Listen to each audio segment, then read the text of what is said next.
All right, today we're going to talk about the law of sines. So the law of sines is a way that we can solve oblique triangles. So oblique triangles are triangles that don't have any sides or angles that are equal. It's not a right triangle. The unique thing about using the law of sines is we need to have an angle and the side opposite it. So our law of sines can be written in two ways. So it's the ratio of the side over the sine of the angle is going to be equal to each side over its corresponding sine of the angle. So I have here A over sine of A equals B over sine of B, which equals C over the sine of C. We can also flip that to be the sine of angle A over side A equals sine B over little b equals sine C over little c. Now remember, the law of sines, I need to have an angle and a side opposite for it to work. So our first example here is we're going to look here at triangle EFG, and we have some information written in there. So I'm just going to write out my pieces here. Okay, little e, little f, and little g, and I'm going to fill in the information. So big E here is 43, big F is 57, and little e is 4.56. Now, since I already have two angles, finding my third angle is easy to do because we know that each triangle has to add up to 180 degrees. So I'm going to find big G first. Okay? So I have 180 minus 43 minus 57. 43 plus 57 is 100, so this gives me an angle of 80. So big G is 80 degrees. Now we're going to use the law of sines to find my little find my little f or my little g. So I'm going to find little f first. So I'm going to go little f over the sine of big F, which now 80. We know that this is actually 80. Sorry, I put these in the wrong spot here. So this is 57 and this is 80. Okay, so this is sine of 80 here equals, and I'm going to use my e here, 4.56 over the sine of 43. All right, so I'm going to take and I'm going to move sine of 80, I'm going to multiply it over. So I get little f equals 4.56 sine of 80 over sine of 43. I'm going to take my calculator and I'm going to plug that in. Please make sure that, remember, since we're using degrees, that we're in the degree mode. So 4.56 times sine of 80 divided, make sure that when you hit your sign, you enclose your parentheses there, divided by sine of 43, and this is going to give me 6.58. Okay. Now I'm going to find little g. I'm going to use the exact same method. So little g over the sine of 57 equals 4.56 over sine of 43. I want to use my original pieces, my given pieces, because they are an exact value. This is actually a rounded value. So once again, I'm going to multiply over my sine of 57. Sine of 57 divided by sine of 43. We're going to once again plug that into our calculators. All right.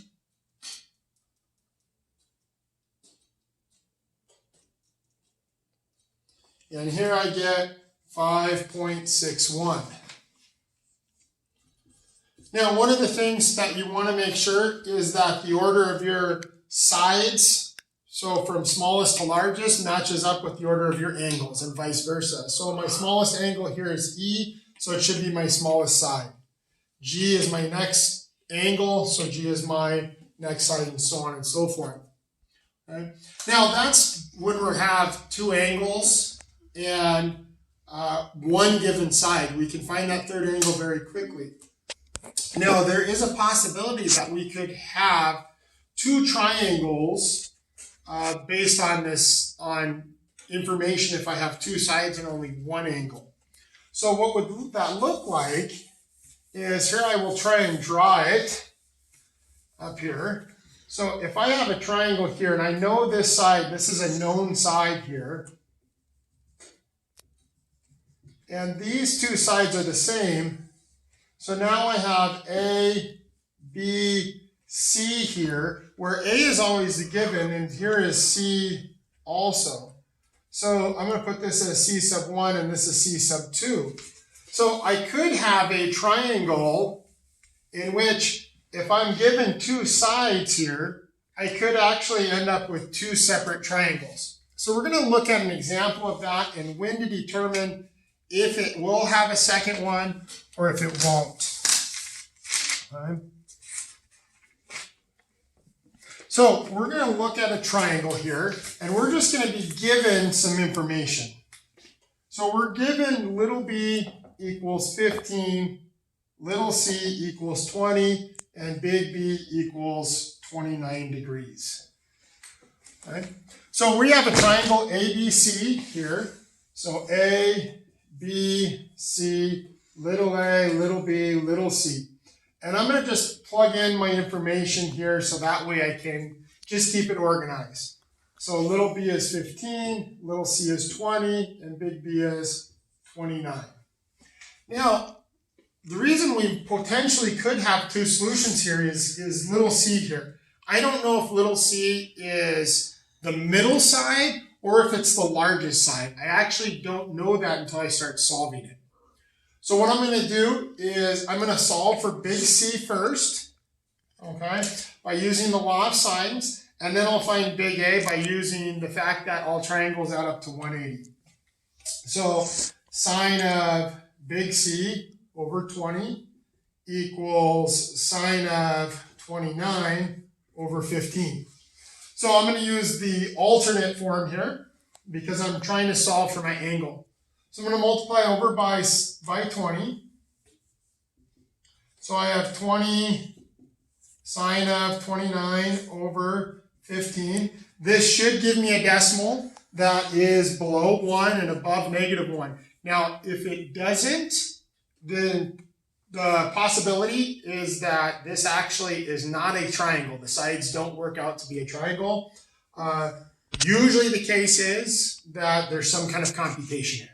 So I've plugged in, I've forgotten a parenthesis or something like that. I hit divide instead of multiply. Okay, so if I plug this in, 20 sine of 29 divided by 15 equals, so this is 0.646. Now to get rid of my sine, I'm going to take inverse sine of both sides. So C equals the inverse sine of 0.646. And this gives me an angle here of 40.3 degrees. Okay. So I want to make sure that I look at here, and I'm going to just round this to the nearest whole number just to make it easier. So this is going to be 40 degrees. Okay. I'm going to finish out, and I'm going to put a box around this, so that way I know that that was my initial angle that I found, because that's what I'm going to use to determine if there's a second triangle. So now I'm going to find my angle A. So I'm going to subtract these from 180. So angle A is equal to 180 minus 29 minus 40. 140 minus 29. So that gives me 111. Okay. And now I'm going to use my law of cosines, or sorry, law of sines to actually find side A. So little a over sine of 111 equals, and I'm going to use B here because remember 40 degrees is a rounded value. So 15 sine of 29. I'm going to multiply over sine of 111. And put it over a sine of 29. I'm going to put that in my calculator. Sine 15 sine of 111 divided by sine of 29. And this gives me 28.9. Okay. Now, the way I'm going to tell if it is a second triangle is I'm going to subtract my initial one here. So I'm going to put a second triangle down below it. And I'll use green for this. So that way we can see. So we have angle A, B, C. Angle B is still 29. Little a, little b, little c. This is still 15 and this is still 20. Now what I'm going to do is I'm going to subtract this initial angle from 180. So I'm going to go 180 minus 40, which gives me 140. So this is going to be an angle of 140 degrees. Now, if there is a second triangle, what's going to happen is I can still add up to 180 with this new angle here. If this, let's say, was 150, 150 plus 29 gives me 179, I still would have it. But if this was 160, 160 plus 29 is 189. It can't be a triangle at that point. So now I'm going to subtract these. This gives me 169. 180 minus 169. So 180 minus 169 is 11. So there's my angle now for A. It's a secondary triangle. And I'm going to solve using the law of sines for little a. So little a over sine of 11 equals 15 over sine of 29. Little a equals 15 sine of 11 over sine of 29. Okay, plug that into my calculator. And we get a value of 5.9. So little a is 5.9. Matches up. Two sides is greater than the third. They match in the order here. I have smallest angle to smallest side and so on and so forth. The last thing we're going to talk about is the area of a triangle. If you remember, the area of a triangle is 1/2 base times height. Well, that's sometimes problematic to find the height. So we actually have a formula. Our area is, and they're going to use K here. K equals 1/2 A B sine of C, which equals 1/2 BC sine of A, which equals 1/2 BC sine of A. What's happening here is the 1/2 is our traditional 1/2 on our area formula, 1/2 base times height. And what we're finding here is we're using the sine here and one of the sides to find the height. So if we use our, give an example here. So on our example, we have a triangle here that has, this is 160 feet. This is 172 feet. This is 186 feet. And then this angle is 53 degrees. I can find the area of this triangle by using this information. So if I'm here, I'm going to go my area equals 1/2 172 times 186 sine of 53.